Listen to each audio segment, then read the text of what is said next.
All right, all right, all right. We got Kimberly. What up, Kimberly? We got Miguel. Howdy. We got Hannah. We got Chris. Who did you say? Did you say somebody? I We just got read the message. That was all. we got Casey. I'm We got Casey. John. I'm John. We're doing the double John. handles thing. I don't know. We didn't fix that before. That's all right. And we have actual football, real life football happened. It's no longer the off season. We no longer have to scrape the barrel for content. Ooh. We got stuff to talk about. We got big stuff to talk about today. But before we get into it, real quick, make sure you like the video. Every 10 likes on the video, we're going to do a $25 gift card giveaway for NFL swag, NBA swag. You can get whatever kind of swag you want. So every 10 likes on the video, we are giving away a $25 gift card. So get those likes up. I think we're about to hit 10. As soon as we hit 20, we will do a giveaway. We'll just do a spin. And when we get there, I'll let you guys know how you get entered in the giveaway. So Let's go. hit the Like the likes video. on the video. Casey, Mr. Fern Gully, Joey B, Joey Burrow, $275 million over 5 years. This is an NBA contract. This is a basketball contract, man. This guy's making more money than Nikola Jokic, or the same amount of money as Nikola Jokic, roughly. Like the league MVP, highest paid player in the NBA. Joe Burrow makes that much money now. What's he buying with all that? You know what I mean? Like, what do you do with all that? I mean, he's a big like accessories guy. He does look like he might enjoy some nose candy, honestly. Yeah, a little nose from candy time to time. Weekend. Yeah, but which of course we don't condone or anything. No, I mean, I'm just saying, he's a big like designer sunglasses guy. I imagine he's got like those shoes. I don't know if many people can pull this off, but like the shoes, they look like rich people shoes where you don't wear socks ever. Like they're like loafer looking, but they're high class somehow. And you don't wear socks. And I don't know about you, but if I ever pull that off, if I pull that move, those shoes are destroyed. They're no longer wearable, or they just stink. Like, you know what I mean? You can't really, that's not viable unless you can just buy those shoes all the time. I think he's buying stuff like that. He's the guy who would have like handbags, watches, necklaces, things like that. You know what I mean? Big accessory guy. Big accessory guy. He's a big fashion guy. He's going to be looking fly. You know what I mean? He's going to be the new like Cam Newton of old, where you're like, let's do the fit check here. League fits. Yeah. All right. So, he's going to be leading the league in swag. Joey B leading the league in the league fits game.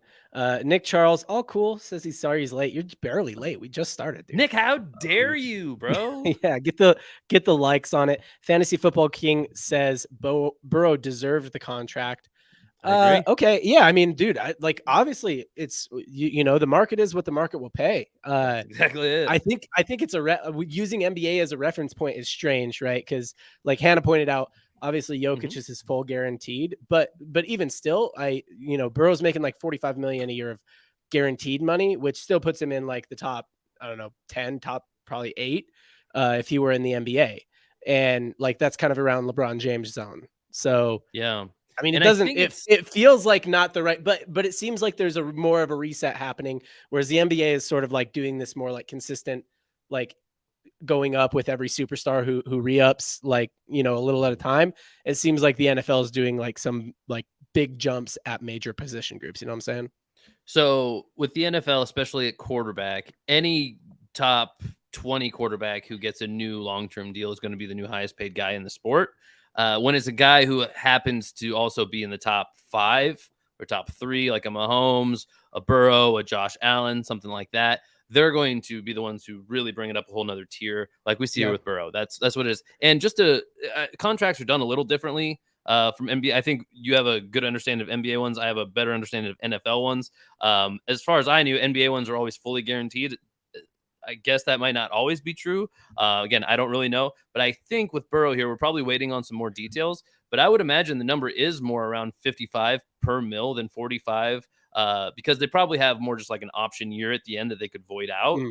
That's how they do a lot of these with the NFL contracts. So he probably is making about 55 a year. Yeah. The main thing I don't know is like how they work in the incentive money, like because Jokic's base is less, it's like 47 million, but that doesn't really add up to his contract value. So Yeah, that's the main thing I don't know. Is like, how's the incentive money Incentives working? aren't always heavy in every deal or even like necessarily there. If there's just a guy they're committed to, I mean, it's almost insulting to make him prove it, right? Like, Yeah, those are more for they've added those to kind of prove it deals to really juice up prove it deals.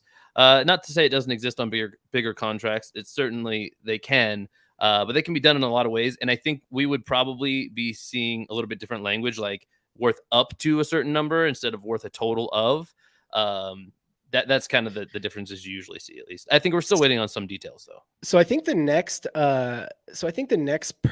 quarterback to come up will maybe be like Tua, if I'm not mistaken. Do you think he's going to Um, jump Burrow, or do you think it's like, no, not everybody's going to reset the market? no, definitely not everybody resets the market. I don't know if Tua would necessarily for this number. Now that we've taken that kind of that leap, that like elite player leap with the top 3 Mhm. quarterback, let's say, I think it's probably going to sustain longer than most would at the top of the heap. This deal, I Yeah. mean, of Burrows, probably until just one of the other guys renegotiates. Because what this also does is those other elite quarterbacks in that tier, like a Mahomes, for example, not too many years ago, he signed a 10-year deal, but that was never expected to live out its time. That's kind of a placeholder. Here's a lot of value. We're going to have to renegotiate around whatever value is left on this contract. But Mahomes is going to want to renegotiate his deal before I think a more middle tier quarterback ever resets this market level. Yeah. So I guess my thing here is that's like, how far can we really go with this? Like, I get, you know what, I do think that there was a misalignment, and given I'm using basketball as a reference, but I for a while I thought there was a misalignment in that. I'm like, you can tell me the top quarterback in the league is paid what like the 100th best NBA player is paid? Like, that's crazy. Um, but for a long time, I think it was because like the top quarterback in the league was Tom Brady. And what did Tom Brady do? He took team friendly deals so that they could get other guys, because he wanted to win rings. And I think that makes me wonder, like, a lot of these guys, like, they want to be like Tom. They want to do what Tom did, but they're not really willing to do what Tom did. You know what I'm saying? Like, Well, none of them. so The do you one think thing, that you think we'll see that, like, or do you think it's like, no, they're all going to get paid, and that will ultimately be the downfall? I think what needs to happen to see stuff like that again is kind of establish this new generation a little bit more. The only guy who's of this age group, this like newer age group, really getting paid right now, is Mahomes. He's been established for 4 or 5 seasons. I think it's 5 seasons now. Yeah. He's kind of the he probably will continue to be this, but he's the de facto like new Tom Brady. Yeah. For that reason alone, if that was the only reason you needed, I think there's plenty of other reasons, and I think he will continue to be the kind of the number one placeholder, most talented player at the most premium position. But Mahomes will have to make his money first, like Brady did. And then you start thinking, hey, how much of a legacy do I want to leave? Do I want to win 10 rings? I can Yeah. probably give myself a way better chance at letting that happen by taking team friendly deals in the back half of my career. But these guys are just too young. We won't see something like that at quarterback, I don't think, for a while, unless it happens to be like Aaron Rodgers doing it on another contract with the Jets or somebody else, maybe. Yeah. Okay. So that's the quarterback reset. Joe Burrow getting that money. Congratulations, Joe. Go buy yourself a watch. Fun fact. Did you know that if you, Casey, let's say you had money, like lots of it, um, and you're I've like, heard of it. I want to buy Never. a Rolex. You can't just go buy a Rolex. Like, Like a waiting list, probably. yeah, there's like a waiting list. You gotta get approved, and like, yeah, like, no, not everybody can just go buy a Rolex. And then depending on which model you want, it's like harder to buy it. Yeah. So I don't They're know. protecting that brand a little. I'm guessing Joey B could get one. If he's probably got a guy. He's probably got a Rolex Oh, guy. bro, he's got one already. Let's If be he's real. got He's a blow got a guy, then few. he's got a Rolex guy for sure. Like, I think honestly, that's probably the same guy. Mm-hmm. Like, hey, what do you need? You need some blow? You need some Rolexes? I got it all. But speaking of the reset, Nick Bosa. I mean, anytime we get to talk about the Niners, you're excited, obviously. Hell yeah, boy. Another big time reset. So what do we got? 170 million over 5, 122 million, 0.5 of that is guaranteed. Yeah. Highest paid non-QB of all time, and obviously highest paid. If he's the highest paid non-QB, he's also the highest paid defensive player of all time. Right. What do you think? How you feeling about this? I mean, this is well deserved. This is essentially the exact same thing that's happening with Burrow. As homerish as it sounds, you can set it up the exact same way. This is outside of quarterbacks, who are the most expensive positions in the NFL. Well, right now it happens to be wide receivers and edge rushers, generally Yeah. speaking, because the game revolves so much around the passing that happens in the league nowadays. Who's most important? The quarterback. Well, who's next? The guy who catches it, and the guy who catches him. Mhm. So Nick Bosa getting this treatment, I think this is one of those contracts where that market is actually rising pretty quick. And you think about it, there's a lot of players vying for highest defensive or non-quarterback paid. So this will get broken quicker than Burrows, I think. But he is such a standout at the position. This was always going to happen. He was never going to Yeah. accept a deal that didn't make him the highest paid guy. And especially because it was Aaron Donald, I believe, before this deal. And he's just probably not really deserving of that quite anymore at this point in his career. And Nick Bosa is that guy. It's coming up. It's the right timing. Second contract. You got to get your money. And he is dominant, coming off of a DPOY last year. Yeah. This is the stars were aligned, and good on him. And somehow the Niners are still able to have some of the highest paid guys at different position groups. I mean, 4, 5, 6 position groups. All right. So Chris Vant broke it down in an interesting way in the Playback chat. So Playback, if you guys are watching, don't know what Playback is, it's our private viewing community. There's a link to it in the description, playback.tv/triplecross. And once we get to a giveaway, that's where we'll do the giveaway. Giveaways we do every 20 likes or every 10 likes, by the way. So get the likes on the video if you have not yet. Chris said these contracts are insane. These guys making about $2 million of football. I've never broken their pay down by this. $2 million a football game. Yeah. So they do that way more often. Yeah, they do that do? more often in football because there's so fewer games. The numbers sound crazy. And I don't know about an NBA, but that's actually how they pay them out too. They pay them in game checks. Yeah, so well, that's how like actors on a across the TV show get paid, right? Like a lot of times Right, it's per right. episode. I mean, with basketball, there's just so many games. I'm like, it seems like you could give it to them a bunch of different ways. So it doesn't sound as cool, to be like. But I mean, it makes sense even just when it comes down to brass tacks with football too, because you get a guy worried about like wanting to hold out. It's really easy to say, well, you don't get your game check. It's not like we're not paying you the money you're deserved. If you're not out on the field for that game, we shouldn't have to pay you for that game.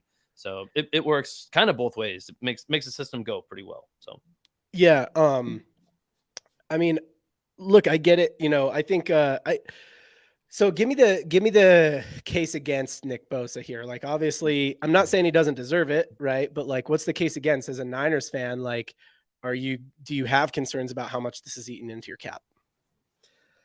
As a Niners fan, there's no real case against it. He's too young, too dominant, not, barring like any kind of injuries, not statistically probably to the top of his game yet. He's 25 years old. I don't know the stats on what age the DPOYs usually are, but I guess that means he won it when he was 24, right? So 24-year-old winning Defensive Player of the Year, without knowing the numbers, that's pretty young. Usually it's a veteran guy who is kind of the master of his craft, like an Aaron Donald, who is now like in his 30s, I believe. At least like when he started winning those, kind of later 20s, maybe. So Bosa has this whole contract to potentially be in that DPOY discussion. Whether or not he wins it year to year, who cares? But if he's already at that point, you've already seen it proved. So there's no real risk here. The market's going to catch up. This will look like not that crazy a contract in 2-3 years anyway. He won't maybe be in the top 10 even edge rushers at that point as far as salary goes. Who knows? So this could end up looking a bunch of different ways. But if I am salty that Bosa is the guy who, for whatever reason, has the highest contract, I would use those points. I would say if that's the case against him, it'd be like, hey, it should be some guy who's older and done more in the league already and less like projected to have an incredible career. But I think that's kind of, you pay somebody older on a 5-year deal.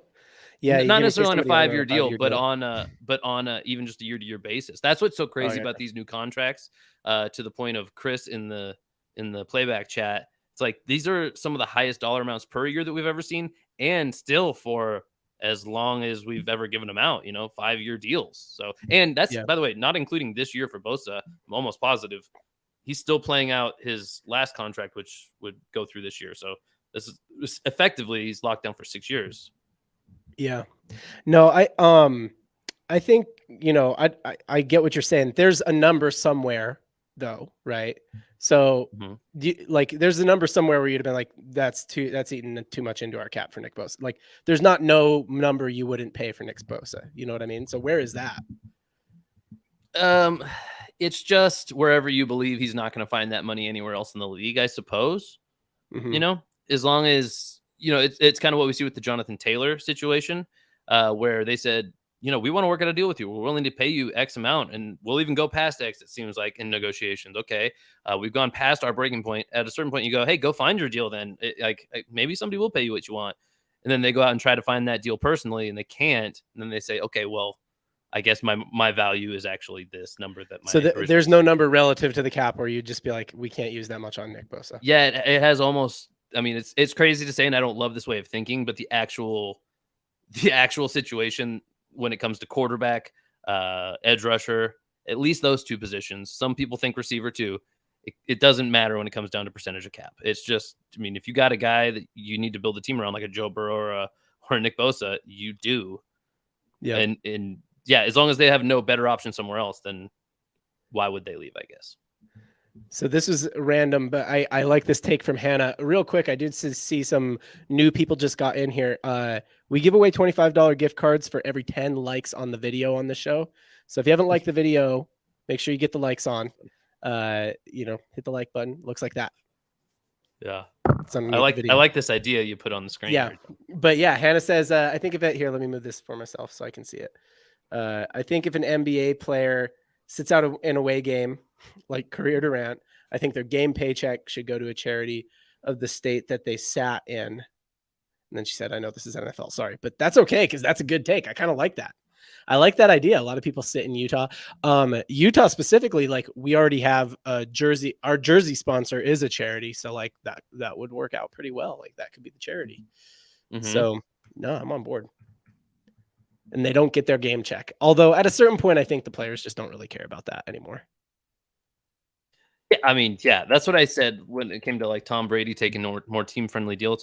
We can't forget the human element that, once a human feels more secure with, having made the money they're going to make, you can start treating money a little differently, right? When you're still young and hungry and relatively unpaid compared to other guys at your positions and your skill level, then you're all about getting that money. And nobody, what makes it easy to do that is nobody holds it against these guys who are young and haven't been paid yet, or at least they shouldn't. Yeah. That's my opinion. Yeah, they only have a few. They only have a few years to do this. Kraft, and you don't even know that because it could all be over in a moment's notice in football, especially. So Kraft it 101 is coming from Twitch. Twitch. Craft it 101. What up? I like it when people come from Twitch. It's random. Sounds like a Minecraft, maybe a Minecraft account. Maybe a Minecraft streamer. What do they call the Minecrafters of the world? Like, what's the nickname of a? I'm sure. I think it's just Minecraft streamers. Yeah, that's what I always say. Bro. That's what I always hear. He's like a Minecraft streamer. They got to have some cool kind of nickname for themselves. I'm sure. A crafty. A craftle, maybe. A craftle. Crafterooski. No, I think all right. So a couple other little quick pieces of news. Chris Jones of the Chiefs still has not signed. Missed the week 1 against the Lions. Travis Kelce also missed week 1 with a hyperextended knee. His knee was not just extended; it was hyperextended. It was very extended. Really, it extended very far beyond where it is supposed to extend. Is how far it extended. And let's talk about the game last night. We finally have a game to talk about. Let me get your thoughts on it first, because I mean, I have thoughts. I think I picked the Lions to win. And if I didn't, I at least said on our other show, Overtime Operators, on Tuesday, that I kind of liked that Lions as a value bet on the money line at 2-1 odds. So, yeah. Thoughts, Casey? Yeah, I think it makes sense how we got into this game with Chris Jones not being signed yet, not showing up. They're missing him on that defensive side. Obviously, make the Lions making it look pretty easy against the Chiefs going down the field. They're a great offense, though. I think that's what we learned about the Lions is they looked good. Jameer Gibbs looking great out there. Not getting a lot of run yet. Kind of fell down on one play. It was a little embarrassing. I don't know if you saw that play. Yeah. But the Lions are looking good. Amon-Ra St. Brown looking like a top 10 receiver, which is what people should have expected for sure. And Jared Goff running an offense well. The biggest thing that the Chiefs were missing, even including Chris Jones, who is just waiting for his like Nick Bosa moment in the sun, which doesn't look like it's going to come. But the guy they're missing even more is Travis Kelce. That knee injury, that changed their entire game plan, obviously, because when you're a Kansas City Chief, week in, week out, the game plan is Travis Kelce scores all our touchdowns, man. That's just what he does. Yeah, exactly. Yeah. You got one of the best weapons in football, you throw it to him. And Mahomes looked great and just drops all over the field. The rest of the receiving crew for the Chiefs just looks interchangeable. They're a bunch of speedy guys without hands, and that's exactly what they look like out there last night. Yeah, just running around, ball bouncing off their hands. Getting wide open, Pat Mahomes threading the needle, and then just hit him in a bad spot. No. You know, I don't know, hit me like right in the hands. Hit me right in the hands, chest. How you expect me to catch that? Yeah, man. I mean, I will say this, like, small flowers maybe to like Rashee Rice as a rookie. He did score a touchdown. It was his first game ever. He looked okay. He still showed some promise for sure. Even like Sky Moore, he had some okay plays, but not great. And then Kadarius Toney maybe one of the worst football performances we've ever seen. Yeah, from a football player. I mean, dude, those balls are hard to catch when they hit you right in the hands with a I think once it rains, it pours, dude. I think he's swimming in his own head. He's got those Casey second base yips out there. Like I can't even make it first anymore. It's real. It's real. Did you see the one catch where he's like, it looks like he'd never even seen a football before. I don't know what to do with my hands. Yeah. Throw it, Pat. Okay, couple things from the chat I want to hit on. All right, so my main takeaway is I'm kind of in on Dan Campbell. I liked the Lions. Like just they had a good strong finish last year. I don't like Jared Goff. So where my faith in the Lions ends is that if they even had like kind of an above average quarterback, then I think they could be really good, but I think that's going to be the downfall of them. Now, they could win the NFC North and then just do what the Vikings do and win the NFC North and get slapped in the first round of the playoffs. I could see something like that happening. I could see them getting second in the NFC North and maybe even grabbing a wild card if they play like that. But I like the gamble. I like Dan Gamblin' Campbell. Fake punt in the first quarter. Come on. Second drive. I love that. And then they have this long drive. They score, like you're all hyped up. And then Pat Mahomes just goes like, all right, yeah, I'm going to do that too now. But no, they rallied, got that pick six. Like just really, I mean, they lived and died on some big plays and the Chiefs really couldn't get anything going. Right. So Lions played good defense. Chiefs couldn't get anything going. And then what does it take? It takes a few big plays. And that's, all they needed, 3 touchdowns. So Let me paint a picture for you a little bit here because we've heard this all offseason and it's been rubbing me the wrong way. It's on record when we go all the way back to our QB power rankings that we did at this point 2 months ago, I want to say something like that. Jared Goff's getting a lot of disrespect. I get it. I get why you would not be in on a guy like Jared Goff. He has not had like extreme success really. And just in the big moments, he hasn't always been there. But let's not forget, he has been to a Super Bowl. It was an embarrassment, but like he was there. They didn't get there on accident. And think about the like Jimmy G led 49ers. They didn't need a superstar quarterback. This team has an identity pretty similar. They want to run the ball and they want to make you commit to the run. And they want to throw it over the top using play action or just clever play design. And they want to play good defense. And if you can shut down the Chiefs, keep them at 20 points. Okay. That's a good defense, even without Travis Kelce. I understand your point. I do, but I don't think they're one of the Super Bowl. Who is their OC? Who's the Lions OC? Dan Campbell's not the OC, right? He's just the head coach. I mean, we're getting obscure here with the OC of the Lions. I mean, I'm not that pot committed to the Lions, John. Jeez. Whoever it is, do you think that he is at Kyle Shanahan's level? No. Okay. No, So I rest my case. Yes, I get it. no, they're not going to the Super Bowl. Skill set wise, I get what you're saying. It's like he's kind of like a Jimmy G. They doing the same kind of thing. But the main thing that works about what the Niners do and why somebody like a Jimmy G can look good in the Niners like scheme is because it's like, it's all Kyle Shanahan. It's like, just do what I tell you and you'll end up looking pretty good, like, or make the reads I tell you and you'll end up looking pretty good. And I think Jimmy G is good enough to do that with the Raiders, but that's what we'll really see with Jimmy G with the Raiders is like, is it him? Is he a good game manager? Is this just all the genius of Shanahan? I don't know, man. I don't think that the Lions are there. They're not at that level. And I don't think they're really even close. I think, I don't know. Maybe they win half their games or something like that, and maybe that's enough to win the NFC North, or maybe it's not quite, but it's enough to grab a wild card. Maybe they win a few more than half. I don't know. I think I did have them either winning their division or you have them winning the NFC North. Yes. Yeah. I think I did have them and the Bears, I think, going to the playoffs, if I'm not mistaken. But no, I think the Lions will win more games than that. The strength of the team is a little different. I get the Kyle Shanahan points. I love a good 49ers comp. But the team is different. It's a different identity for sure. Shanahan is more of a zone outside run concept where you have like more agile, like relatively thinner O linemen, and they've always been kind of weak at that position, like personnel wise. Just that's not where all the money is typically. The Lions are built different. They are more of a power running system where you can kind of plug and play running backs a little bit easier. You don't need some game breaking speed necessarily. If you have it, that's even better. They do that committee thing. Yep. Yeah, and they're paying the guys up front, and they're more like power O linemen.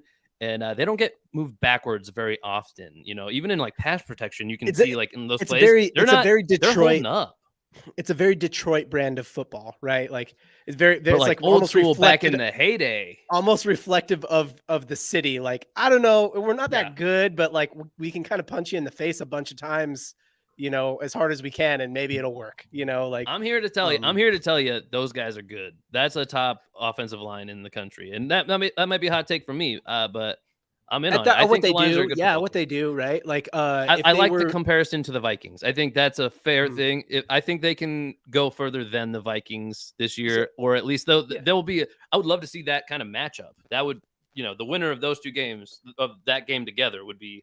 Wow. Well, I would say I think whoever comes out of the NFC North, depending on who they draw in that first round of the playoffs, whether it's the Vikings or Lions, I don't really have much faith in them to get much. Which I just realized I didn't have the Bears. I had the Vikings and the Vikings getting the wild card there. Yeah, you have the Vikings with a wild card. But okay, so we got two things in a row here. First of all, just so you have a read on Hannah and who she is at her core. Hannah Banana from the chat. She thinks Purdy had a good run, but he's not that dude. I'm going to just hold for a second because I think there's going to be plenty of I think there's going to be plenty of Brock Purdy talk throughout the season. I think we can just tell Hannah right now that Casey is a hard disagree on this point. Casey is sold. Casey thinks Brock Purdy is him. And Casey's a Niners fan. Is it wishful thinking? I don't know. Casey was in on Brock Purdy even when people were like, should it be Trey Lance? Should it be whoever? Like, you're all in. So I don't know. Now you just like Hannah a little bit less now. No, Hannah's all right. Hannah, it's not her fault. She doesn't know. It's okay. It's okay, Hannah. You haven't been exposed to the truth yet. I will say this, not a homer stance. Let's just, obviously they've won a ton of games with Purdy and he's looked good. You can say it's because of the team, because of Shanahan, whatever you want to say. That's all valid points. Maybe I disagree with that take somewhat. Stats wise, I think if Brock Purdy throws 2 touchdowns, there's some kind of obscure thing. I wasn't planning on saying it, but I think if he throws 2 touchdowns in this game this weekend, he'll be the first guy to throw for multiple touchdowns in his first 7 starts or whatever in a regular season playoff game or regular season game, not including the playoffs, right? Because obviously him getting hurt in one messes up that streak. But for the regular season, he's going to have some pretty crazy this whole year, really, like regardless of how well he does, even the first few weeks, he's going to have some attempts at some really weird records for guys with only a handful of starts. So, I mean, I don't know. Too easy to call either way for sure, but it's tough to lean towards the negative right now when he's got such a good shot at grabbing some records. So, all right, what do you think about this? Kraft, it's asking, are the Jets going to be that overhyped team this year like the Broncos were last year. It's a funny comp, honestly. I think it's not just a quarterback with the Jets, and that's the main difference. You know what I mean? Like they're already loaded up with other weapons, and they loaded up with Dalvin Cook as well. With the Broncos, it was like just a quarterback, and somehow that was supposed to do it. And I mean, he probably should have done it a little more than he did it, but also, it was still just a quarterback. I think this is actually a fair comp. I believe I don't think it's going to happen. Don't get me wrong. But for it to be as big a flop as the Broncos, there would have to be a team that there's a lot of juice behind right now, which the Jets have enough juice, so they qualify there. The Hard Knocks bump always makes the team look better than it seems like they are. But the Jets might be the first team in a while to break that mold because they are so good. I agree. Like you said, they're stacked all over the roster, and they bring in Aaron Rodgers. Seems like a recipe for success. The one common factor that I really like from this prediction, though, is that it's coming from a really stacked division. This year's AFC East is basically last year's AFC West, where I would make a bet that if there is a team that looks like last year's Broncos, it comes from that division. It could be the Jets, it could be the Dolphins, it could be the Bills even, because somebody is just mathematically not going to be able to win that many games when they all play each other so much. So you're saying that this year in the AFC East, we could see 3 wild cards come out of there? I don't know about that. I mean, that's the way a lot of people kind of have it sitting. There's just 3 really good teams there, you know, like that's what people think. And okay, so real quick, I think I'm just looking at the chat, seeing there's new people in there. Get the likes on the video. We're at 15 likes right now. Once we get to 20, we're going to give away a $25 gift card. We'll owe you guys 2 at that point. We always do the last one at the end of the show, but once we get to 20, we'll do one. We've got some segments planned, so I'm kind of trying to like pull up some stuff from the chat and buy some time to give you guys time to get to 20 likes. But Hannah Banana, another chat from Hannah that Hannah is the anti-Casey today. She says the AFC is a gauntlet. The NFC is a little easier. Another take that Casey very regularly talks about and disputes. Do you have anything to say to this, or you just want to say like, oh, I think that's incorrect, sir?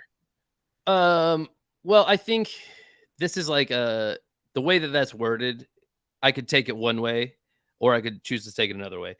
Saying the NFC is a little easier, that's not some like crazy outrageous statement like some people make, where they say like the NFC is a cakewalk or the NFC is totally up for grabs or whatever. I think people take it too far. If you're asking me, it's not really up for grabs. It's like there's 2 teams that are really good, and then there's still another solid group of tier of teams that are behind that, and they're kind of more of this like younger core type of team where you got to project a little bit more. But if you ask me, like, if you just cut off the bottom half of each conference, which conference has like more better teams, then it's going to be the AFC. I don't disagree with that take. I just think people take it too far sometimes. And I will point out this, that when it comes to the playoffs, at least, you don't play every other playoff team. You don't even play that many, really. You know what I mean? You're only, if you think that the AFC is stacked all across the first couple rounds of the playoffs, well, still only the same amount of teams leave those rounds as in the NFC. So we kind of get that like lower half, even if that is correct this year, that kind of some of the playoff teams from the NFC aren't as good as the AFC teams. They're kind of out of the question right away. So this is kind of a moot point to me. Once we get down to like 8 teams, they're all really freaking good, man. No matter what we think about them, they're all really good football teams. That's just the truth. Yeah. No, it's true. Look, I guess like, and really, but like, what is it in the AFC, right? Like you got Chiefs, you got Bills, you got Jets. I don't know. I mean, even the Jets, what's the difference between projecting the Jets to be something that they weren't last year, right? And like the Lions, who just proved against the Chiefs. Where are we going with it after the Chiefs and the Bills? Really, then like, well, the Bengals are in there obviously too, but right, I mean, after those Chiefs, 3, Bills, Bengals, after that, it's the same kind of thing. It's just like, and even the Bills. Here's a hot take. Here's a hot take for you. Why do we even consider the Bills? And trust me, I know the answer to this, but ask yourself this: why are the Bills any different than the Vikings? They can't get to the mountaintop. They get into the playoffs almost every year, and they just lose the big game. I mean, Josh Allen is way younger. They get further. That's why they're different. I don't think the Vikings have even won They a get playoff game, further have they? for sure. They get further for sure, but it's the same kind of like absolute heartbreak every year. And that adds up too. You know, that builds into a team's identity a little bit of like, kind of aren't those guys, I guess. We Or fall short the every time. media talks. They Yeah, get further and they lose a heartbreaking game to another team that's considered a contender, whereas the Vikings will lose the game to like whoever, the Cowboys, whoever they get, they're losing that first game. That's why the Bills are right. different. They're definitely different. You know, like they're better, you know. And but they, I they think lose a they get game that like they lose a game where it's more like that's probably that's kind of one of those games that like they're kind of supposed to lose. Maybe they could win. right. Whereas the Vikings will lose a game if it's just in the playoffs, period. Like, oh, is this a game in the playoffs? We're going to need to lose that one. Yeah, I mean, trust me, I do really understand the difference here, but I think the similarities are more vast than people want to believe here. And I do think that rightfully so, a team like the Bills gets cut a little more slack because you have Josh Allen who is still going to get better, at least most people think, because he's so young still compared to a guy like Kirk Cousins. But at the same time, like how much better are they really ever? Are we going to see the Bills in a Super Bowl? Like with this we don't. If the I mean, AFC is so strong, if I was a betting man, I would say no. I don't think the Bills are going to get to a like this core unit of Buffalo Bills are going to get to a Super Bowl, but I do see them getting to like maybe multiple AFC championships. well, that's already happened, sure. Yep. So I agree with that too. But if they can't get to the top, then it kind of doesn't matter again. Like, and if the NFC has a viable shot at winning the Super Bowl, I just don't even want to hear about which conference is better. You know, Mhm. last year I'm on record saying I don't think the best team made it to the Super Bowl from the NFC because of the Purdy Shocker. situation. But Yeah. hey, as long as even if you only think it's the Eagles and the Niners who could ever compete with the Bengals and the Chiefs, well then, hey, we just mentioned two teams from each conference. So as long as it's tight up there at the top, then you can When have your own takes about the even rest if the of the Bills, even conferences. if the Bills aren't in that, even if let's say the Bills are in the group, because that's just my opinion on the Bills, right? Mhm. There's other And opinions. most people agree. Most Most people agree for sure. a lot. Well, a lot of people probably think they could get to a Super Bowl. You know what I mean? Like, Mhm. so let's say there's three. We're talking about three teams that are really breakaways in one conference, two teams that are really breakaways in the other conference, and then it's sort of like why are like that group of like, let's say, I mean the Jets are a projection, so let's take them out, but like why are that group of like the Jaguars, the Dolphins, the Chargers like better than that group of like the Vikings and the Mhm. Cowboys and I don't know who else would it be in the NFC, right? Yeah, the What Lions. it's just our perception of it. Like Yeah, like it's the just different real styles of football, really. difference is they're not all that better. You know, I Yeah. mean, that's just the truth. And it's that expression any given Sunday exists for a reason. We don't see these teams like battle each other all that regularly in between the conferences. You see division rivals play a lot, and waiting for like some random AFC South team to play some random NFC North team. It's not a matchup you're going to see every year. So you even trying to compare those teams and estimate which team would come out victorious in that matchup, that's just speculation completely. Yeah. So again, seeing some additional people come in. Every 10 likes on the video, we give away a $25 gift card. We are at 18 right now, which means 2 more likes and Mhm. we're giving away the gift card. So we're gonna get into another little segment here. I'm just gonna let you guys know how you get entered to win the gift card. So first, like the video, because if we don't get to 20 likes, then we won't give it away until the very end. So first, like the video. Once you've liked the video, go over to our private watch party community. That's at playback.tv/triplecross. And there's a link in the description for that. So like the video and then hit that playback.tv/triplecross link in the description. Head over there.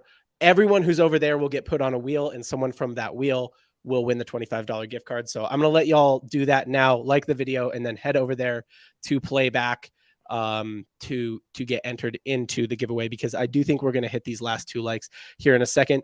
So before we do that though, you guys take care of that while we're doing this. Hopefully we'll be at 20 likes at the end of this. Casey, I think you got a little something here, right? I do. I'm excited about this, John. We've been talking a lot about fantasy football in the last couple of months, a good amount at least. And we've hit that point. We've hit the breaking point. It's real football time. We're not mock drafting anymore. We are watching our fantasy rosters, but it felt like a tease, man. I don't know about you, but the only player I have across my, 5 to 7 fantasy teams, depending on how you want to look at it, the only player I had last night that could have played was Travis Kelce. And when he was determined to be out, I mean, I had him in It's 2 not good for spots, I you. think. Well, I mean, it just became a little bit more boring. I was still very excited to watch football, real football, for the first time in a year. But Yeah. that made it, I mean, it doesn't quite feel like real football until fantasy is back. So very excited for Sunday. But just to keep everybody excited about fantasy football, even though last night wasn't the biggest fantasy matchup of all time, I have something prepared for you, John. I got a little bracket, a little tournament here. And we're going to use you / the chat to determine this.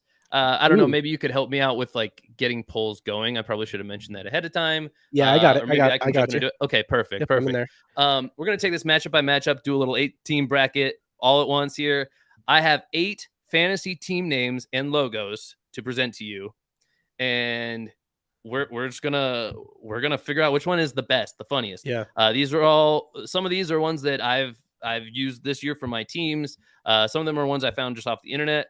I think maybe one of them is. Oh, you're gonna try and compete with you're gonna try and compete with the funniest ones on the internet with your. Okay, I like Let's go. Well, they're not all funny. Not all of them are. There's plenty of comedy. Not all of them are just pure comedy. You know, there's a bunch of different types of teams here. Yeah. Okay. I mean, because nobody. If you're in a league, guaranteed, not all 10 have the same tone to them. So or 12, whatever. So I have a question for you. This is a content question. Peek behind the fourth wall. Should I even be showing you the bracket and like letting these team names show ahead of time? I have a bracket. Should we get through the first round first? Ideally, I think, get through the first round first. Okay, so let's just go matchup by matchup. So that real way quick before we get into it, we did hit 20 likes, you guys. So after we get through this, we will do a giveaway of a $25 gift card over on playback.tv/triplecross. So if you haven't liked the video yet, like it, and everybody head over to Playback while we're doing that, because there's a chat over there. You can watch the show over there. You're not missing out. You can head over there. But that's where you got to be in order to get entered to win the gift card. So go over there, do it now. We're giving you plenty of time to get over there. All right, let's go round one. What you got for me? So I can do polls. Do you want to do just like my opinion or your, like, how do you want to do this? I think they're going to have to be rapid fire. I think they're going to have to be rapid fire. We get like a minute, maybe 90 seconds to vote. We just kind of talk about them. And then maybe you're like, I think maybe we just try to affect the votes with our commentary a little bit. If it comes down to a tie, I think I just hand it to you. Like, do you want to vote on every single one? I mean, maybe if it's quick enough in the chat and we just know the answer, maybe we can go that way. But yeah, I'll leave that up to you if you have a strong how about you and I try and decide, and if we're on the fence, that's when we go to the polls. Yeah. I like that. Okay, so first one up. Just catching up with some stuff. You guys can obviously give us You guys can obviously give us your opinions in the chat. I am watching the Playback chat and the YouTube chat now, so because this is an interactive segment here. So this first one, I wanted to do. I knew it would be you and me here, and I wanted to do something that would just start out really right. Probably our favorite superstars, I would say, or at least from our favorite teams for sure. We got a matchup right out of the gate that I think is exciting. We have one team. Okay. Sister Christian is the name of this team. Sister Christian, featuring Christian McCaffrey. If you have Christian McCaffrey on your roster at all, this is a viable team name. Sister Christian. Peep the nun fit. I don't know what they call the habit. Is that a habit? I think. I don't know why you would think I would know, honestly, but yeah. I think you should know, John. I'm a little disappointed, but that's okay. Yeah. Anyway, Sister Christian, superstar from the 49ers. Obviously, I'm into it. For the first time ever, I get to use this team name, and I did this year in one league. So Sister Christian going up against not an easy team to beat, a little bit different flavor. Superstar team named after a guy from your team. We got Gritty. Sister Christian to me is a better name because it's just more creative. So Gritty is one that isn't necessarily creative or funny. It's creative in the actual visual. The logo looks more like a real logo. It's kind of capturing his signature thing here. Sister Christian obviously gets the humor nod from me. So what do you think, John? Do we put this one up to a vote? I do weigh we have a winner? I weigh humor pretty heavily in a fantasy team name. So I've got Sister Christian with my vote here. What do you got? I mean, I got Sister Christian. I'm not going to go against it for sure. So okay. All right. Sister Christian moves on to the next round. Kimberly put it in the playback that she said Sister Christian. Sister Christian said, Michael said it too. So yeah, if you chat it, we'll put a poll up if Casey and I aren't agreed, but just chat what you think, and we'll just get a general temperature going, you know. Forever. Or yeah, for sure. Maybe we forever. We'll get a forever temperature. Forever. Yeah. Okay. So next one up, humor against humor here. So I anticipated maybe we would get the humor bump on that first one. Nothing's getting out of if it doesn't have humor. Nothing's getting out of the first round if it doesn't have humor in my book. Like, I'm just telling you that right now. Yeah. I get you. Unless it's against another one that doesn't have humor. Okay. Well, we might have a matchup like that. I don't know for sure yet. Anyway. All right. Second game of round one. We have, this one is a little bit more like you got to think it through. I'm going to set the table here. These are both actually Superflex / 2QB roster team names. So first team, these are both teams that I drafted too this year. These are actually both teams that I think I featured on Overtime Operators. That's what they ended up being called, I think, unless I'm confused there. First one, a league where quarterbacks were flying off of the board. And is a straight 2QB league, I believe. I was already feeling uncomfortable by the time I came up in the first round about not having a good enough quarterback. And they kept going between me and the turn. And I double dipped on quarterback with my first 2 picks. Never done it before, I don't think. But the way they were going, it was crazy. Had to do it. You FOMO'd 2 quarterbacks, huh? I didn't hate it though. I liked it because I feel like I came out with 2 good quarterbacks and still didn't waste a lot because so many quarterbacks went off the board. So I feel good about it. This team. Okay, I gotta show the image first because the banner will give it away. Okay. This team, I ended up with Joe Burrow and Trevor Lawrence, 2 of what I think are top 10 quarterbacks for sure. Joe Burrow plus Trevor Lawrence equals Joey Lawrence. Team name Joey Lawrence. You can see the imagery here. We kind of take JB plus TL. We just subtract that B and the T out. J plus L equals JL. Even the little bit of the face of Joe Burrow to the hair of Trevor Lawrence. I like the way this came together.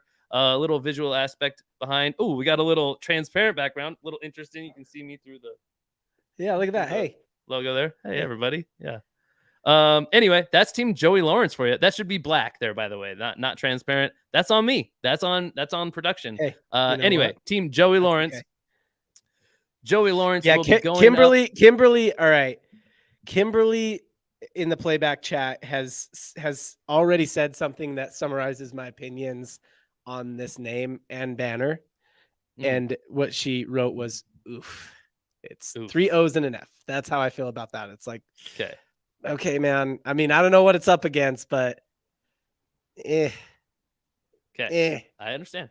Okay. Hey, Joey Lawrence is obviously I'm not president of a Joey Lawrence fan club. I think it's funny how it turned out and the long flowing hair thing. I think it's just a funny thing. What does he have to do with football? Nothing. It's just hey, it's a placeholder here. But it's going up against another Superflex roster. Would have to have this kind of makeup for sure. Another quarterback tandem named team. Oh god. We have playing off of as us nerds do, John, we're both nerds of our own respective fantasy universes. This is out of one fantasy universe that neither of us particularly subscribe to, I don't think. Okay. But kind of meet. We're gonna get Trekkies here or what? We have Superflex team name Captain Kirk and Mr. Brock. I like this one better than Joey Lawrence for sure. Yeah, I mean the Photoshop job. The Photoshop does it for me. I might not be more proud of anything And Is this one of your visual. teams? Oh, this is one of me. And it's I've never seen it, heard it anywhere. Felt like a complete original. If I am being completely honest with myself, I was really upset with this draft. I came out of this draft like I was not really paying attention in the first couple rounds, and I just kind of fell behind the 8 ball on quarterbacks, and I ended up having to live with Kirk Cousins and Brock Purdy as my 2 starters, which is not where I wanted to be at all. But I just kind of missed the quarterback run, opposite of the other one where I got ahead of it. This was the exact different style. Yeah, that first team is probably a better team, I'm guessing, but like at least at the quarterback position. Can I tell you though? That was a way better name for sure. When the lightning bolt struck my brain that this would be my team name, and I already knew before I made it the visual of what the logo would be, I immediately became much happier with the squad that I had drafted. So yeah, right, hey, that's where we are with that one. Does that just move up? Then that one runs away with it. I don't think we're okay. All right. All right. Well, that worked out good because now we have 2 49ers. Kimberly says she thinks both of those names suck. So I mean, you are not impressing Kimberly. Wow, that's brutal. That's brutal. That's brutal. Yeah.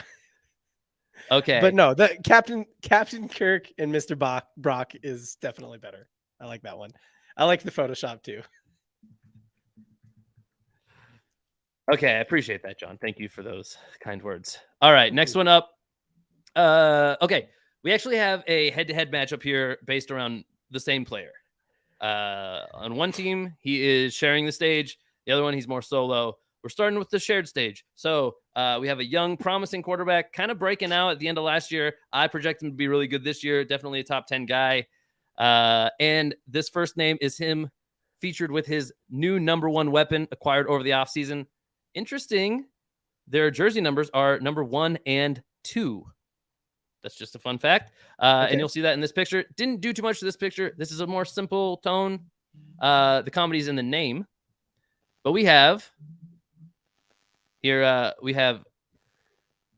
Justin Fields and DJ Moore.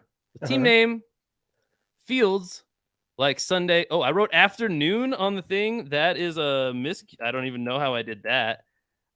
Here we go. That kind of killed the bit a little bit. But Fields like Sunday morning. Yeah, all right. I like that. I love a good pun in my fantasy names. Yeah. Either just I either like, I've noticed that there's like definitely things I like in a fantasy name. A little wordplay, a little pun is one, or just like straight like punch you in the face humor, or a reference to the name of the league. Those are things that I like, that I value. Fields like Sunday morning. That's a good one. Kimberly, you've impressed Kimberly. She said, "Damn, I like that name." Wow, tough critic too. Fields like Sunday morning. I like it, dude. It rolls off the tongue. And it sounds Sunday, like there's a lot going on. Here. There's a lot going on there. That's my favorite to win so far. Oh, really? Wow. Okay. Yeah. Well, the matchups weren't completely accidental. Like I said, I tried to stack the card in a certain way. I didn't want to Justin Fields' teams kind of making it beyond the first round, so they had to go head to head. So the next one up, I'm also a pretty big fan of. I think you'll like as well, John. We have Strawberry Fields Forever. Strawberry Fields Forever. Yeah.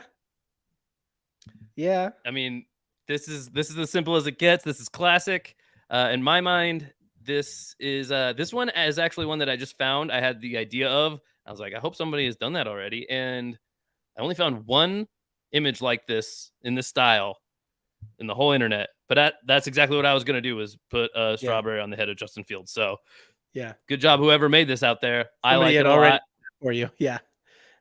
Strawberry Fields Forever versus Fields like Sunday morning. Here's my take here. This is one where we might have to go to the polls depending on how you feel, because here's the thing. We got Strawberry Fields Forever. Just it's more on the nose. It's more on the nose for sure, because that's his last name. Fields like Sunday morning has a lot more going on, but it's a little bit of a miss because it's easy like Sunday morning. You know what I mean? So it's like a little bit of a miss. Right. But it's got the Sunday morning connection to football. Yeah, I know.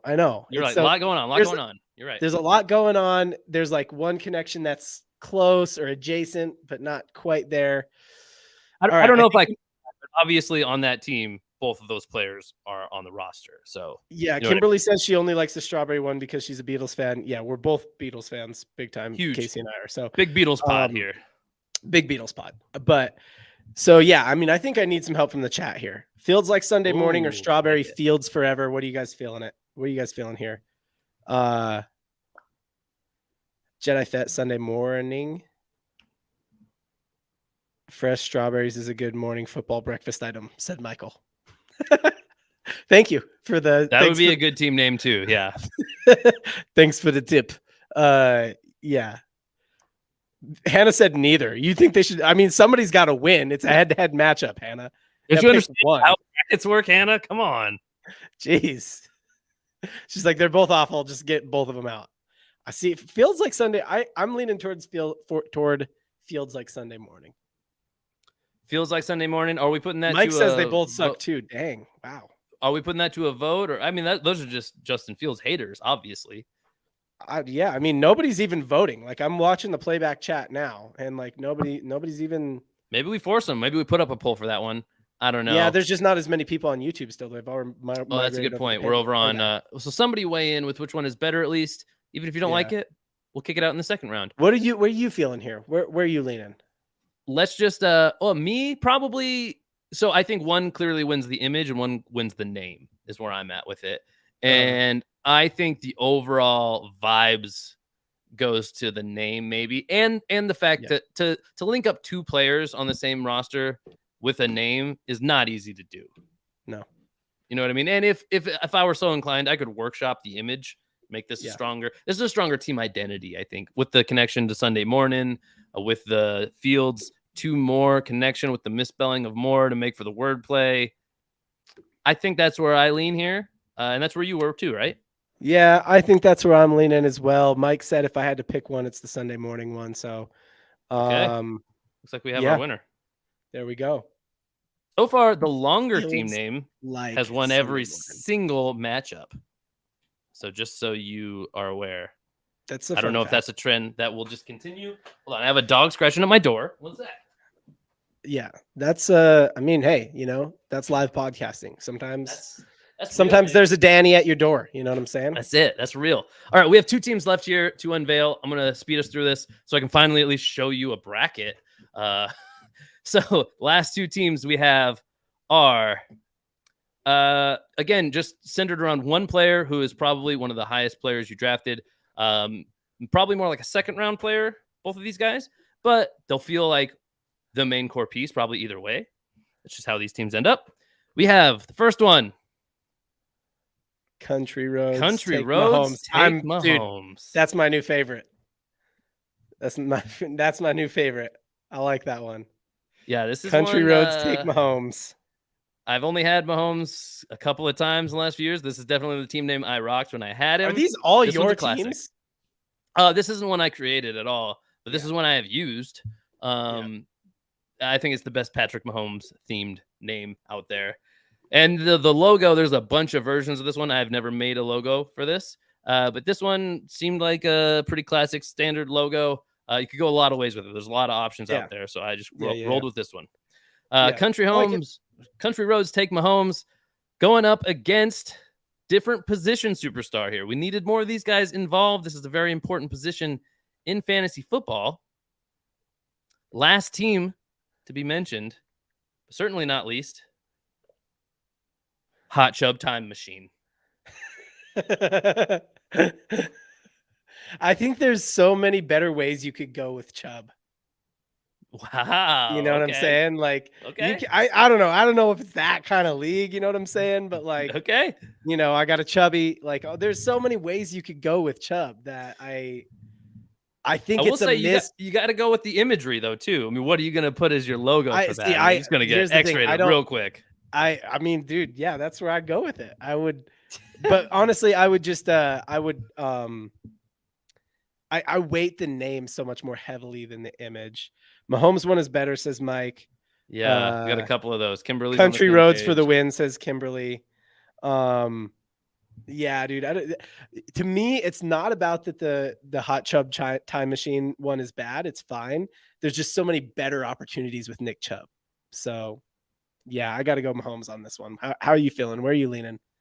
I'm feeling like this one was a real big toss up to me. I mean, frankly, I stacked the first round to be just really close matchups. I thought, so that's kind of, uh, yeah, I get it. I get it. I wasn't sure Yeah, which way people would go.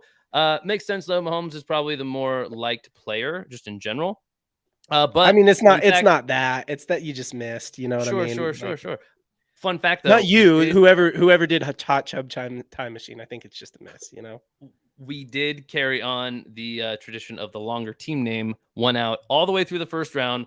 Wonder Yeah. if that's going to happen through the second round. Now that we've unveiled every team, we can look at the bracket and go a little bit faster here. Yep. Here's the bracket, guys. Sister Christian against Gritty. Sister Christian went out. Captain Kirk and Mr. Brock over Joey Lawrence. So we got a little 49ers sort of matchup there. The Feels 49ers like Sunday Vikings morning. crossover. Yeah, yeah. Feels like Sunday morning.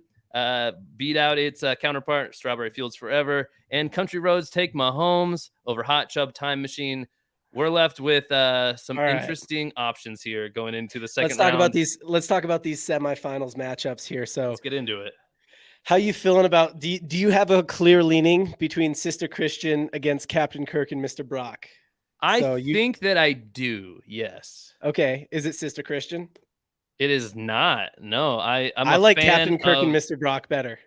I think at this point, maybe we should definitely consider input from the crowd too, but that is also where I lean. The imagery cannot be understated. I think actually both of these, the images were pretty strong.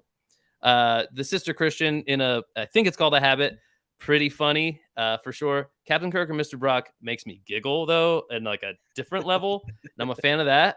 And again, it's the two players fitting in both on the roster. Obviously, you can't use a player name that's not on your roster. That's a faux pas. I'm interested to hear what other people think about it. Quick glance at these just so you can see them kind of back and forth. Sister Christian going up against, oh, wrong one. Sister Christian going up against Captain Kirk and Mr. Brock. And what we have over in Playback, let's see. Nobody's really saying on this one, but Hannah did say one of her team names, which is probably beats all of these, is with Cooper Cup, is Cup My Balls. Well, there you go. I mean, that's just simple. That's a classic. Yeah.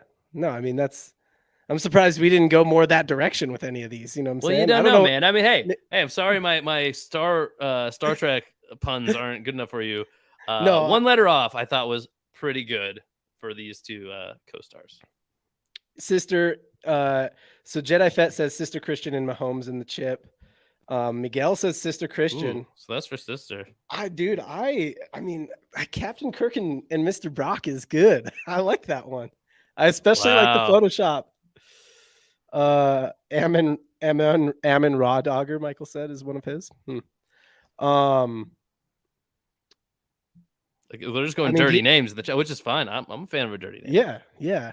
I don't know. I think what do you want to do here? You want to listen to the chat? Two of the chatters said Sister Christian. You and I both like Captain Kirk and Captain Kirk and Mr. Brock. We need a tiebreaker from the chat. We need somebody to say, yeah, somebody's got to jump in with us here. Yeah, somebody besides Miguel and Jedi weigh in. Which one is it, Sister Christian or Captain Kirk and Mr. Brock? Oh, Kimberly says she thinks Mahomes takes it all, which that doesn't help us in this round, but really doesn't. It's the other side of the bracket, but thanks. All right. Well, I think go ahead. Not a lot of input, but we have heard Sister Christian from the chat. Mike said Sister Christian. He's the tiebreaker. So I think, you got to go with, Hannah said Sister Christian too. I guess Sister Christian runs away with it. I know. I do understand the point that we do even have some points of like Mahomes takes it all the way as always from Kimberly. I think you can't underestimate how much these guys are just a different level of superstar when it comes to guys like Mahomes and Christian McCaffrey. They're not Captain Kirk and Mr. Brock. Those guys are not the guys you're looking to have on your. I think we're weighing something a little differently. Let's let the chat be dominant here. I think they've spoken on this entire round already. Huey is on our page though. I appreciate that, Huey. Yeah, Huey gets it. Huey gets it. We're doing a little different thing, but that's okay. We get it. The chat has spoken, and they are deciding the winner. Updated bracket going in to the finals. Your finals. Your finals matchup. I think everybody's pretty much on the Mahomes. Yeah, on the Mahomes side of the other part of the bracket there. So. All right. Well, then that makes it. That's official. That's the official. Sister the Christian versus Country Roads. Take Mahomes. I like Country Roads. Take Mahomes better. I actually think I kind of think I might have liked Captain Kirk and Mr. Brock for the win. But Country Roads take Mahomes. Anybody think Sister Christian should win this matchup? Yeah, Mahomes. Everybody's on board with Mahomes, I think. So there it is. Everybody's Country Roads, in. take Mahomes. Everyone's in. Your champion, best fantasy football name. I should put in best clean fantasy football name, I guess, in here. Yeah. Country Roads take Mahomes.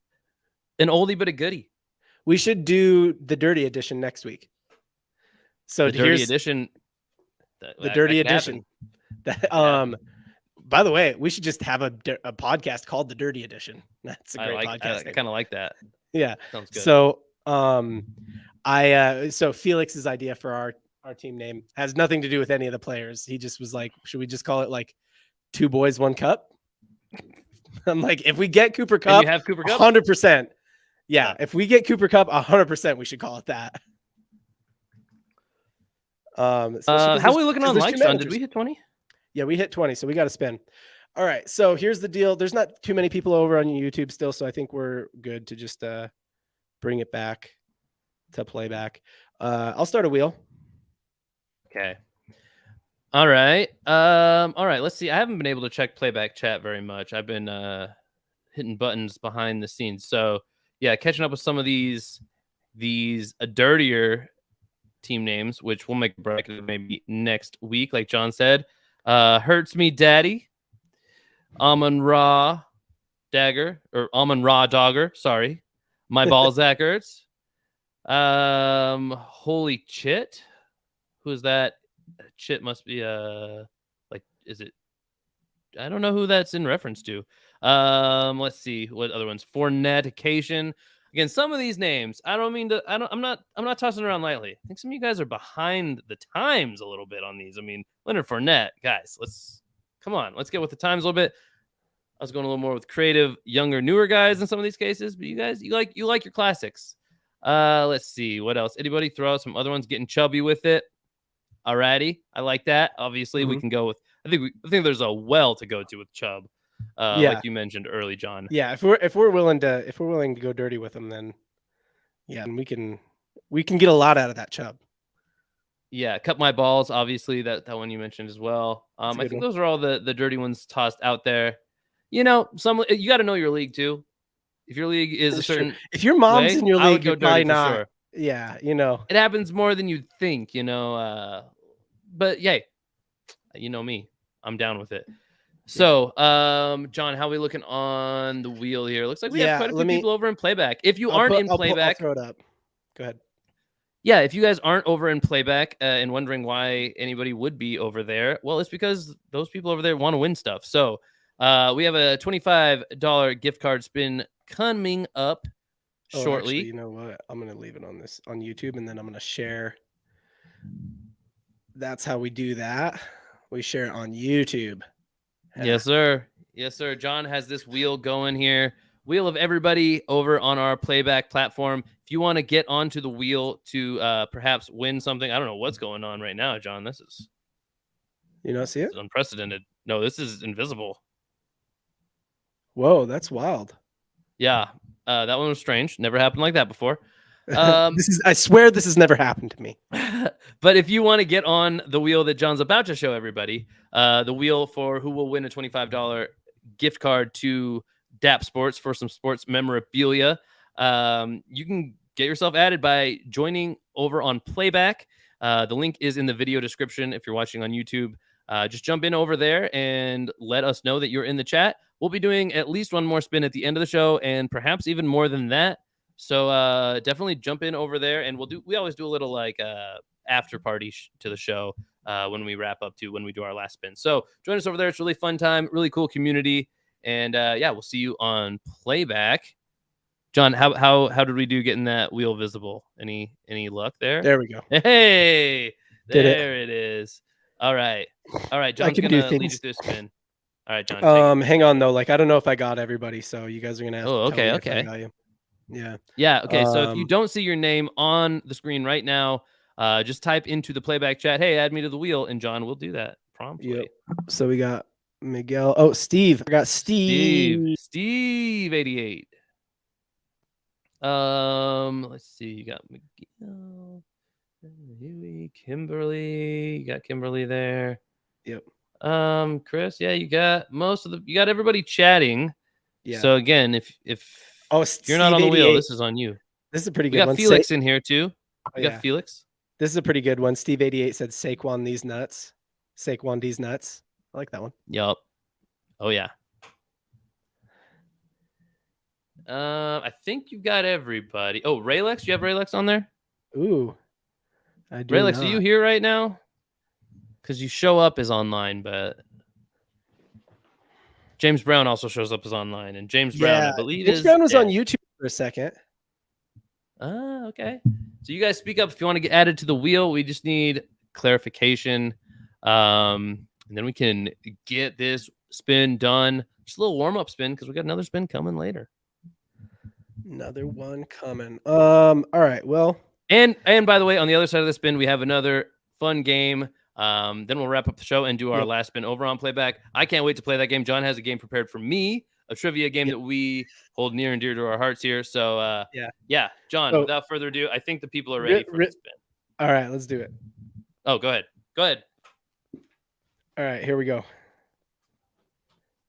Who do you got? Who do you got to win this one? I got Huey Lewis in the news. Casey, did you hear me? Nope, he left. Okay, I'm going to spin the wheel. I didn't see him leave. Sorry, guys.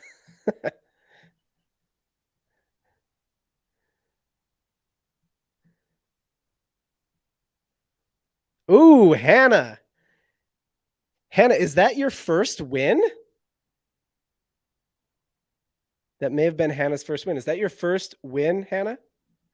If it is, here is how you claim your $25 gift card to DAP Sports. You email triplecrosspodcast@gmail.com, and then you tell them that you won a $25 gift card on the September 8th episode. I think this is TCP number, what number episode are we on? 95. So TCP 95, September 8th. Tell them that you want a $25 gift card to DAP Sports. Congrats, Hannah. We're going to do one more. You guys can stick on Playback and keep watching and chatting there. If you're on YouTube and you're like, hey, what just happened? I don't understand what happened. Or you're listening on audio platforms. If you're listening on audio platform, you can't win anything. We appreciate you, though. You can't. That's true. We have next time, maybe. We've had a lot of ideas, or we've like kicked around lots of ideas and never executed them, of like, how do we give the audio people more? But yeah, if you're watching on YouTube and you're like, what just happened? We just gave away a $25 gift card to DAPS Sports to Hannah on that wheel. And you got to go over to the link in our description to get entered to win the next one. If you are listening on audio, we do include the link to Playback in our audio feed description for each episode as well. And we do have something for them, John. We're forgetting. You can join our community on Grapevine, which is not a live giveaway that we do. We still have, I want to say, over a month left of that one. You can win whichever NFL jersey you want if you just join our community over on Grapevine, which is a community based around donating to different charities. Right now, if you just join our community, you will then be able to find the link in our feed there to join that contest to win whatever jersey the winner wants. Honestly, up to $150. That's the only disclaimer. Yeah. I think that was Kimberly on Playback. She said she's never actually watched a podcast before. She's a podcast version. Thanks for breaking her in. Yeah, we're gentle. We'll take it. We're gentle. We'll take it at your pace. All right, let's do this. We got a game. I'm excited. The game is Heat Check. Everybody knows how Heat Check is played, who's been here before. If you haven't been here before, you'll get it. Can you give me like blank background? Where's that at? Ooh. Where's our blank background? I think it's right here, right? There you go. Yeah, blank background. All right. The game is Heat Check. And here is Casey. I'm going to have to I like changed my camera so it's like in front of my screen now. That's a thing you guys don't need to know about. Just start operating. I'll try to help you. Here we go. There we go. All right. First question in heat check. The topic today is week 1 wins. I like this. Okay. The topic today is week 1 wins. So wins in the first week of the season. And the first comp here is the 49ers versus the Eagles. So we got the San Francisco 49ers who have 39 wins in week 1. All right. And Casey, before we even start here, I'm going to tell you, we got 10. I think you can get 6 or more on this one, because there's some strings of ones in a row that I think you'll get. So Casey's shooting for 6 or better on this. He's shooting for a C or better. So I guess a D or better. I think you can get more than 6 though. San Francisco 49ers have 39 wins in week 1. Do the Philadelphia Eagles have more wins or less wins? You guys can talk about it in the chat. Don't Google it and then say, hey, Casey, I Googled it. This is the answer. But yeah, don't do that. Yeah. You could let me know in the chat. I'll check it out. Being the Niners fan, this one, it's always tough when it's your team. You always wonder, should I just go down Homer Road? I'm considering it here and just picking the Niners without thinking too hard anyway, because they're historically a very, one of the more winningest teams. I would think. Yep. They do win football games a lot. Week 1, who memorizes? It's an interesting wrinkle. It's an interesting wrinkle. It's a tough one, but I wouldn't want to overthink it. And I always, in these kinds of decisions where I don't know where to go, I always think about, what if I get it wrong? Which one's going to make me feel worse? And if I don't say the Niners and then it is the Niners who have more, then I'll be very disappointed. So I'm going to go with the Eagles have less. So the San Francisco 49ers have 39 wins in week 1. Casey says the Eagles have less. And the answer is less. The Eagles have 37 wins in week 1. It was a close one. Okay. So Casey's 1 for 1. You're well on your way. You're well on your way to more than 6 here. So we got the Eagles with 37 wins in week 1. Do the Miami Dolphins, the Dolphins of Miami, the Marino Dolphin, the Dolphins, the ones in Miami. Do they have more wins or less wins than 37 just in week 1? I got to find obscure stats so Casey doesn't know them.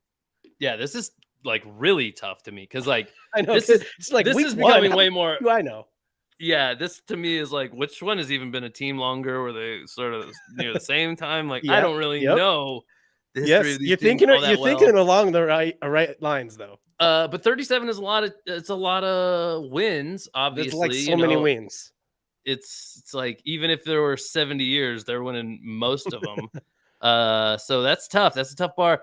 Both of these teams have a lot of historical success, but neither are. I mean, obviously, the Dolphins had their stretch that was pretty crazy. There they have one of the only undefeated seasons, shorter season, but hey, that was a guaranteed win in week 1 for sure that I can rely on there. They were good a bunch of years. The Eagles have been good a bunch of years too. Yeah. And that does not equal wins in week 1 necessarily either. So I am twisted all up in knots, but I'm going to go with the team that I think might have more team success, at least on a higher level. So I'm going to go with the Dolphins on this one. Okay. So you think the Dolphins have more? Yes. Dolphins more. So yes, more is the answer. Yeah. So Mike's with you in the chat. He says Marino more. Hannah says less. And Kimberly just says that dolphins smell like fish. Well, they are fish. So no, they're not. They're mammals. No, they're mammals. That's true. But they do. They should smell like fish. They mostly biology pod. Yeah, not a biology pod. Big marine biology pod. Yeah, Casey's big marine biology guy. All right, so Eagles have 37 wins in week 1. Casey says that the Dolphins have more, and the answer is less. The Dolphins have 28 week 1 wins. Quite a bit. Oh man. So Casey's 1 for 2 now. It's all right. It's all right. You got this. Just, hey, take a reset. Yeah. do this. All right. No, So I'm more just looking at this new one now. Now I'm Yeah. even more twisted up because Dolphins. go Go ahead. ahead. Set the stage, Dolphins, set the stage. 28 wins in week 1. Did the New York Jets have more or less? I have no idea. Is the real answer here? Yeah. This is way harder being on this side of the Maybe game. maybe Obviously, I know, dude. So we had one where you're like, I think you could get like 8 of these in basketball. I'm like, dude, it's so hard when you're on that. but I side of think the you game. did get 8 of them on that one. Like I was right. I think you got 9 actually, if I remember correctly. Yeah, I think you had a bonus question. But they never feel good either. They don't feel great either. No. I get it. This doesn't feel good at all. But I don't feel confident at all. The Dolphins have way fewer than I expected. Obviously, since I thought they had more than 37, I think it was the last one. Them only having 28, that blows my mind right out of the gate. It lets me know how far off I'm going to be on a lot of these.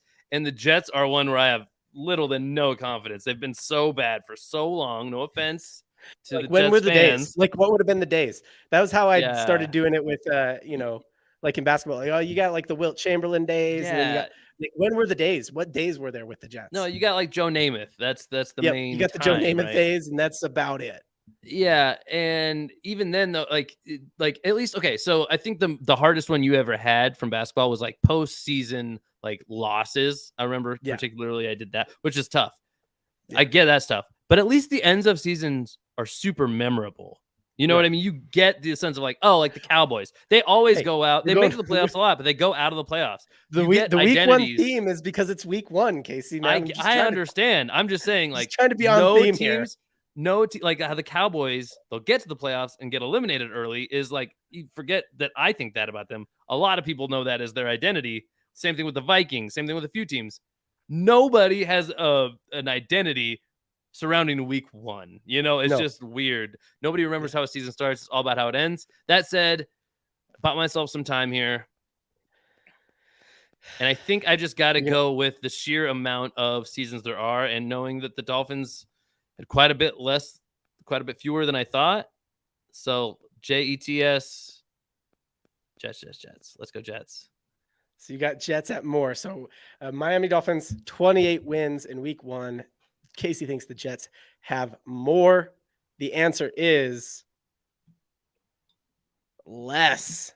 The Jets with 26 wins in week 1. Casey's now 1 for 3. I did put these ones pretty close together.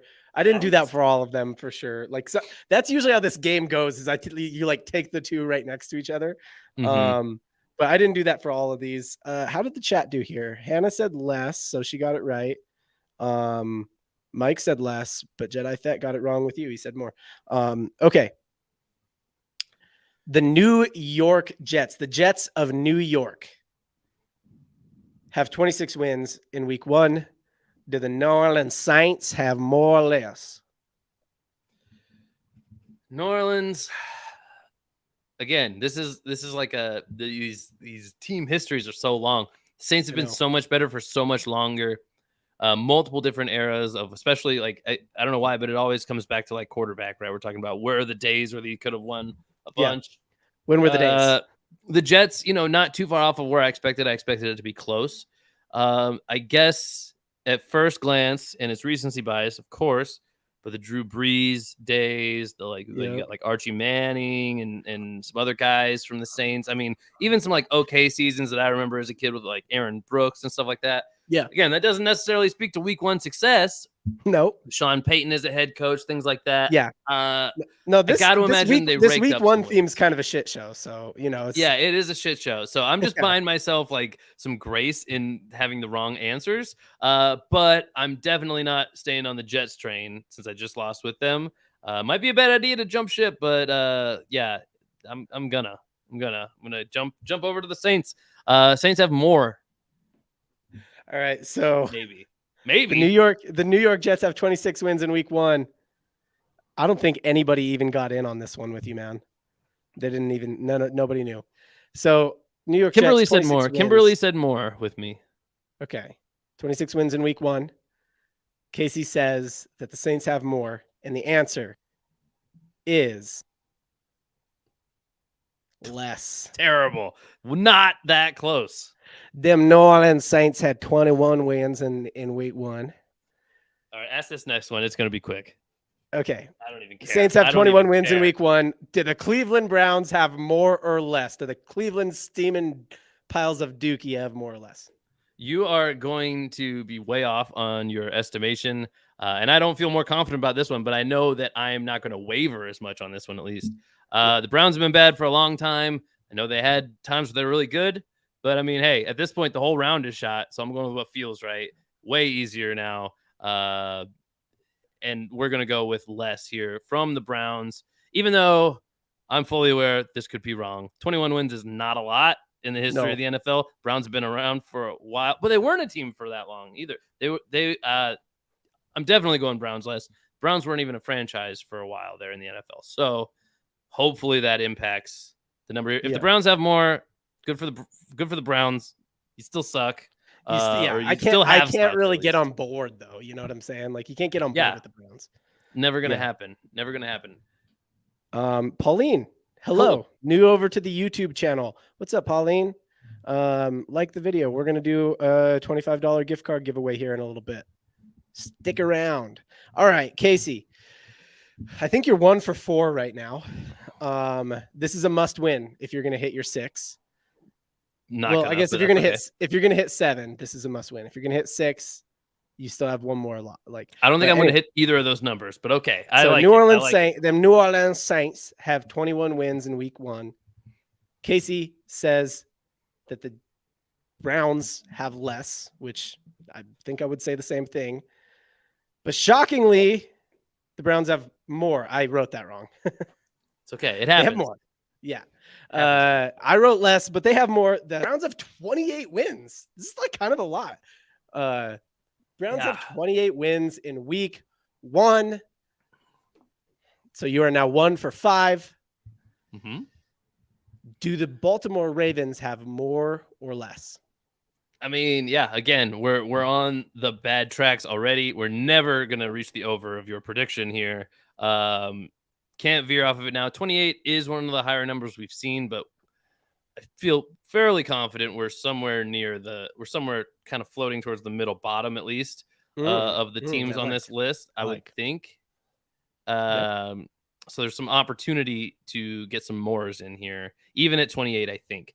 Baltimore Ravens, they wouldn't be my first choice to be higher, but they would be a choice to be higher. This game, I think, is stacked pretty deceptively. Not just one curveball. It's curveball after curveball after curveball. We're going to do poorly. I would love to go 500 at this point. Don't think that's going to happen. Don't know how many questions there are. So let's go Ravens here. More than 28 wins in week 1. Why not? Okay. You're 1 for 5.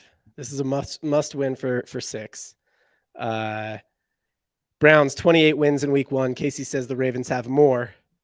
The answer is less. They have 15 wins in week 1. Here's what you forgot. I'm going to give you this since you're 1 for 6 at this point. The Ravens weren't a team till 1996. So the Ravens are 15-12 in week 1. They're actually pretty good from a record standpoint. Yeah. But yeah, they literally can't have had 28 wins. They could only have 27 wins if they were, undefeated in week 1. So that was the one that I was like, I think you could get this one if you remembered that. And I didn't remember when I put it together. I was like, Ravens only have 15. You know what else I'm remembering about this game? For the hardest rounds, for the basketball versions we did, there was more than one person usually playing. Yeah. So you kind of played off each other a little bit. Whereas here, I'm kind of just flying solo. Yeah, like if somebody remembers, like, I think the Ravens were like one of the most recent teams. Like if I would have said the Texans, you would have known, they're like super new. But the Ravens weren't the newest. So you could 96 still doesn't strike you as like new, but it's not enough years to even have 28 wins. Okay. For those of us who remember 96 when they entered the league, John, that was not on my radar. Yeah, I didn't know that either, or I didn't remember that. I think I like knew it when I saw it. I was like, oh yeah, that's right. Like I remember them being like a brand new team. But so okay, Baltimore Ravens 15s in week 1. Do the Atlanta Falcons have more or less? Man, at this point, we've got a low number up there. Let's go with more. Yeah, I mean 15 is pretty low. It's pretty You're just low. Wouldn't be playing the all that numbers here. surprised if it was wrong, but Playing the numbers here. Yeah, Casey thinks Hotlanta has more wins than 15, and he's right. Let's go. Just hey, that's whoa, it. Here comes we a won shooting one. streak right here. Sometimes you got to see one go through the hoop. Yikes! All right, got to see one go through the Yikes. hoop. So we can let's run the stay on it. table Let's for stay on it. 50% at this point. We can run the table for 50. I think so. You're 2 of 6 or 2 of 7? No, Probably 7, I think. so you could get this one 3. That would be 3. Yeah, 4. 8, 9, and 10. Then so we could get to 5. You could get 5 out 4. of 10. You could get 4. But I have a bonus question for you too. Are there only 9 just or are there looking 10? I think that I miscounted how many we've done. Yeah. Oh man, So- brutal, Yeah, John. So, but you could get Okay. this one and one more, and then there's a bonus question. So you could get 5. Yeah, With I the mean, this bonus one's question. All right, so we not got an easy one by Atlanta any with 28 wins in stretch. week 1, and we got Minnesota. Does Minnesota have more or less wins than 28 in week 1? Yeah. What do we So think? okay, so 28 is, I think, tied for either the second or the highest number we've seen so far. So I got to think that actually is at least somewhere in the middle. Again, we do have opportunity to go older, but I think context clues wise, and man, I'm doing some assumptions here. I don't know the history of the Falcons well enough to know for sure. I know they did have another logo before, so that could be a pretty old team with 28 wins. They're pretty old. The Vikings are pretty old as well. I don't remember them being any kind of new addition either. And their logo Who's kind of like the speaks to that oldest as well. teams in the oldest division? Like, who's the oldest team in Yeah. the league? Division are they in?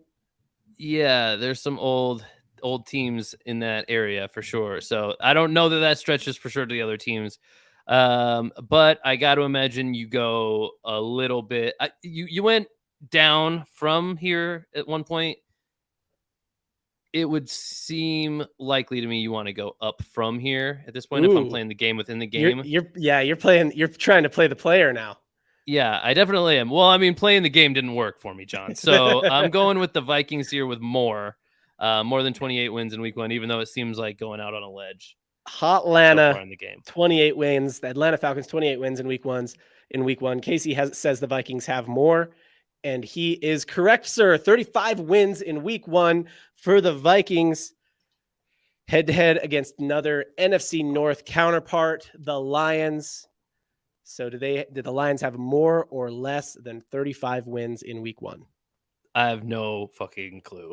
But this game's throwing you for some loops. Right now you're 3 of 9. So you could end this one 4 of 10, and then you got a bonus question opportunity.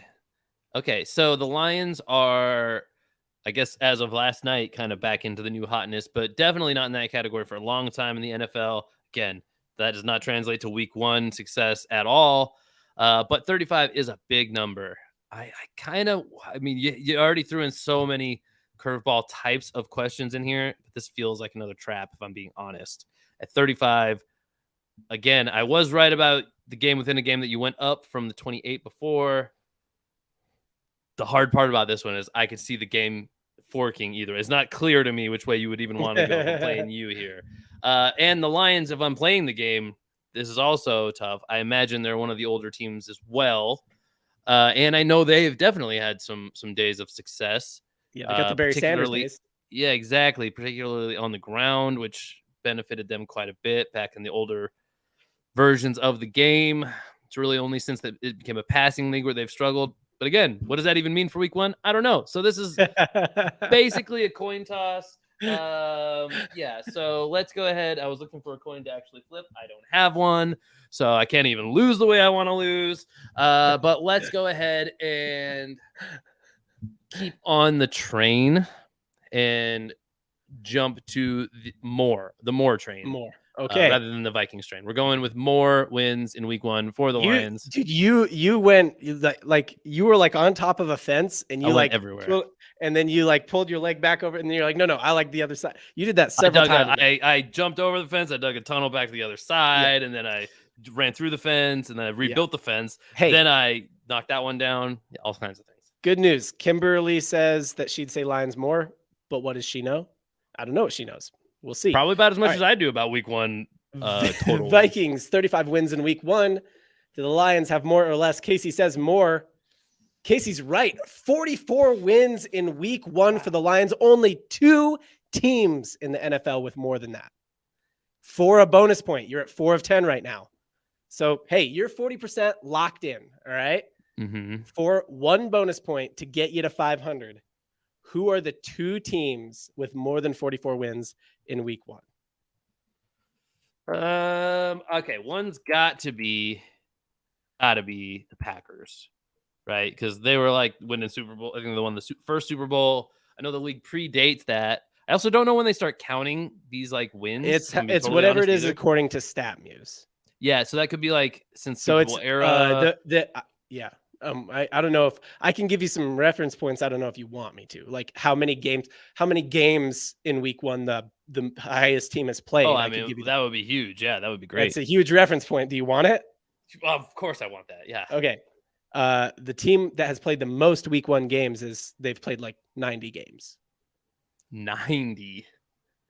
That's more than I was expecting. So wait, do I get 2 guesses here you got to pick them both to get the point. One's for sure going to be as long as I don't have to get them in order. One for sure is going to be the Packers. Okay.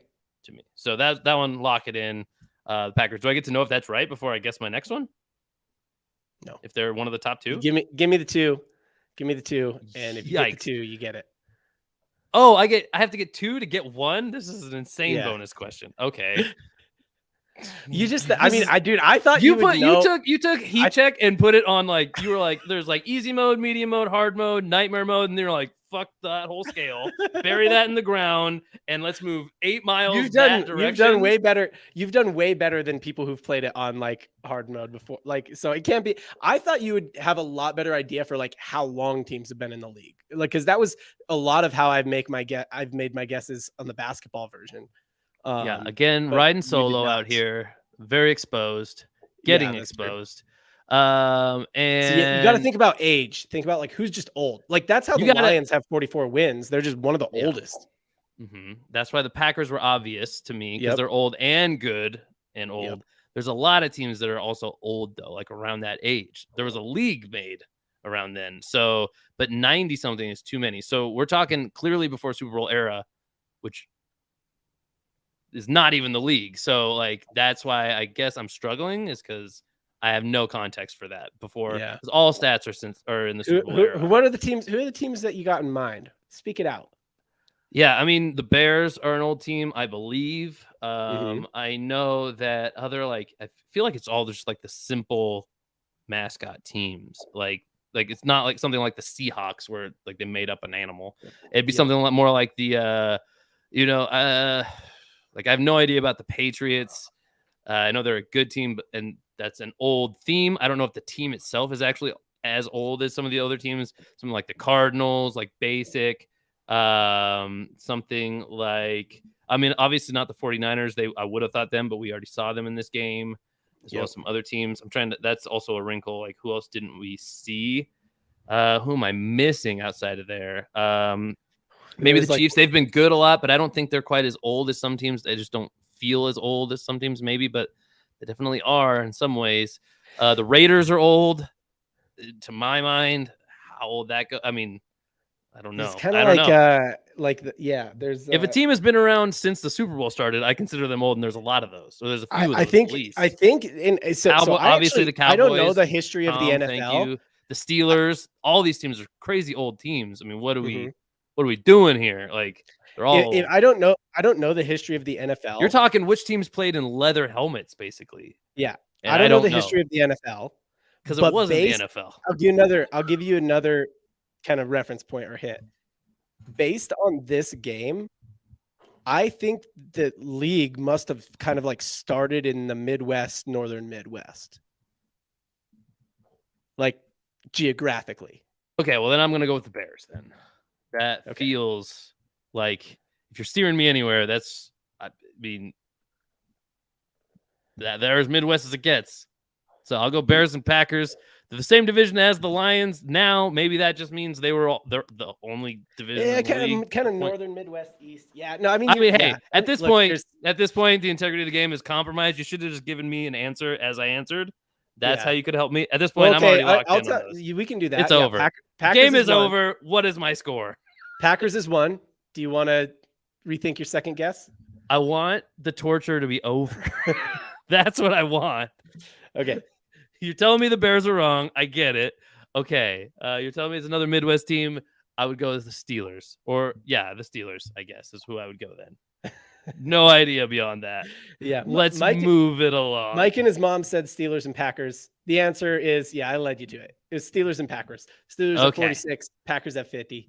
So I did have the number 1 team anyway. Yeah. Okay. I think that Packers is like the obvious number 1. You know what I mean? Well, no, it wasn't, because I thought you not telling me meant they were probably the number 2. So there was like an older team that just like by a number of years was able to pass the Packers, who I had a pretty good idea had the best like success plus age combo. So I was Packers like, wait, is there a team crazy old? Have played the most week 1 games. Hold on. I'm going to hold on. Let's, as an experiment here, I just want to see oldest NFL teams, because this is what's so murky about it is the league is just, where does the league start? We don't know. So the Packers were founded in 1919, Bears 1920. So I was kind of right on with what the oldest ones were with the Bears guess. The Pittsburgh Steelers didn't come around for a whole nother 13 years. So the Bears must have had a lot of we missed the oldest team. We missed the oldest team entirely, according to Google, in the Cardinals, who were founded in 1898. So that's insane. That's 21 years before the Packers even. So this game's all over the place, man. There was no way I was getting these right. There was no way. Fett said, what were the Bears numbers? I don't remember, but the Bears were also high. They were also pretty old. Makes sense. Bears must have had a lot of week 1 buys, because week 1 buys. Like more recently now that we do buys, I guess they don't do them in week 1. They don't do buys. Why have the Bears? So if the Bears became a team in 1920 and the Packers became a team in 1919, how have the Packers played 90 week 1 games and the Bears have only played 90s or 86 think so. Or something Comparing this to NBA, I think it's even just for a regular fan or even a deeper fan, it's I think it's a little bit, it must be a little bit more well known, the history of the leagues, like the combination of multiple leagues, whereas the NFL has really been the only one. But before the NFL was actually Super Bowl era, the NFL, there was just this weird hodgepodge of leagues that I don't know that anybody fully understands the history of off the top of their head. Whereas I'm not saying in basketball that's common, but I mean, I know just from our discussions, you had some, you guys could at least name what those leagues were. I have no clue what predated the NFL. I mean, as far as I know, it's just the NBA and ABA, but maybe there was some other stuff before. The ABA equivalent in the NFL, not even a clue what that would be. So much less what teams were in it. That's probably what happens with the Bears. It's because the merger happened way more recently in the NBA. I think in the NBA and the ABA merger happened maybe around 1980 or something like that. And the NBA doesn't seem to make quite the distinction, because they do carry a lot of records past the pre-merger, right? But the NFL made a distinct decision to call it Super Bowl era when they kind of relaunched the football league in America. So Razzles, who I would trust on this question, says it was called the NFL and the AFL. Yeah, so. And now I guess that does sort of ring a bell, but still, I wouldn't know what teams came from the AFL at all. Whereas people would know which team. Even I kind of was sort of aware which teams sort of came from the ABA. To some degree, to the smallest degree. Yeah, and Tom is saying St. Louis Cardinals, now Arizona. Isn't St. Louis Cardinals the baseball team in St. Louis? St. Louis Cardinals, yes. And he's saying that for all we know, maybe that was the origin of that team. Yeah. Yeah, maybe that's how they do that. Yeah. I mean, we're talking and that would make sense. Regionally, that would make sense too. We're just doing this is now a history speculation pod. Are there any NBA teams that are that old? 1898 is so crazy old. How would I have ever known that? but I didn't know they were. I was just don't going by like now. As soon as I got which one was it? Can we go reverse style through here? Like Yeah. just a couple rounds. I guess I have the power to do that too. The one I got wrong that does rub me the wrong way, which you were right. The Ravens. That one felt the worst. But Yeah. you also got to remember, I caught myself on a key detail where the Browns were in a team for like 15 years. Like they ceased to exist. So in my mind, that was like a big thing. Yeah. And I should have known though from the wait, was it the Ravens? Yeah, see, they have this like newer school logo, but I also remember them having an older logo.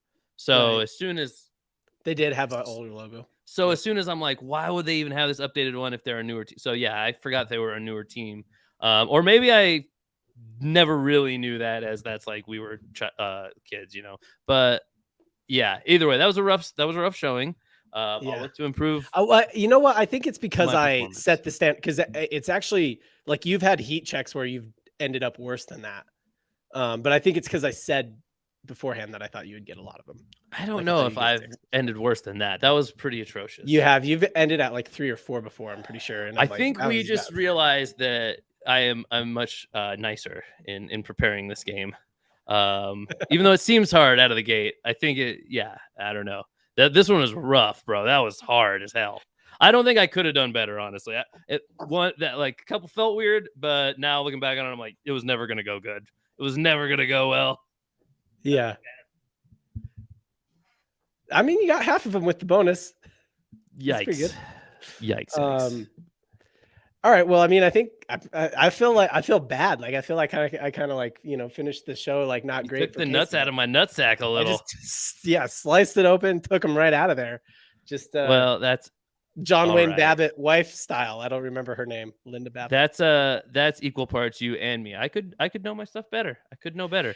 So the heat check, every version of heat check we've done favors historians, like people who like really the history aspect, which I don't think you and I, either of us, are like really that. But I think there's more like there's more of a culture of that in basketball, whereas in football, I don't know that there's like much of a culture of that. At least, I think I kind of hit the nail on the head. There's a very distinct time where they reset the entire history of the NFL, more like as far as like how they shared stats.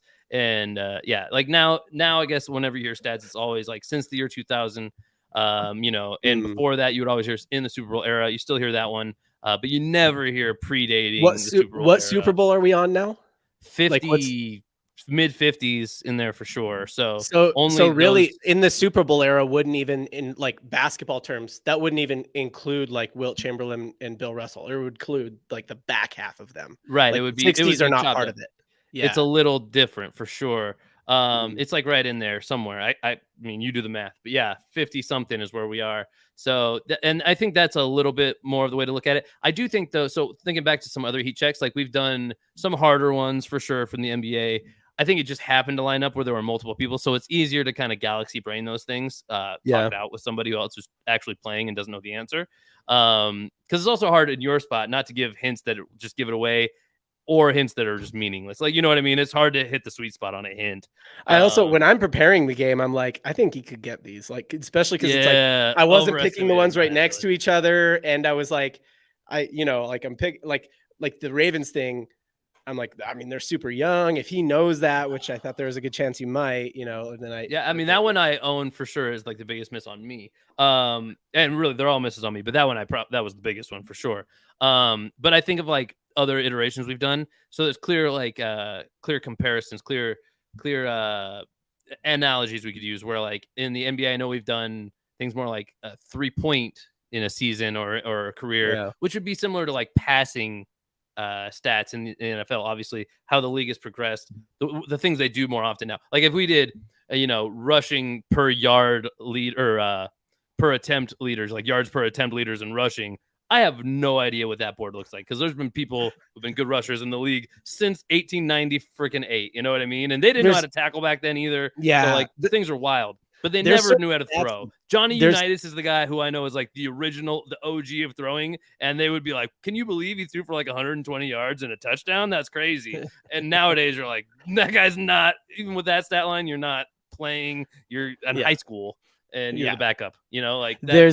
There's certain stats that like in both sports, in basketball and football, that are like, if you look at like certain stats, like steals per game was one of them, where it's like, oh, there's like, it's kind of like dominated by like an era of the sport that you don't even know, right? It's like, oh, this is a bunch of 40s and 50s guys, like,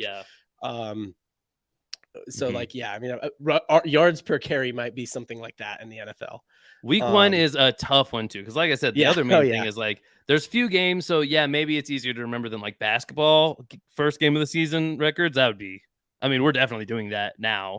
You open that can hard for yourself. Yeah, that you can study it all you want. I'm gonna add a wrinkle too. It's gonna be terrible. I'm now going to try to make a heat check where you will get everyone wrong. Just so you know, that's coming when basketball season comes around. It's gonna happen. But yeah, I mean, of course, like in football or any sport, really, like you always remember how teams finish, if anything.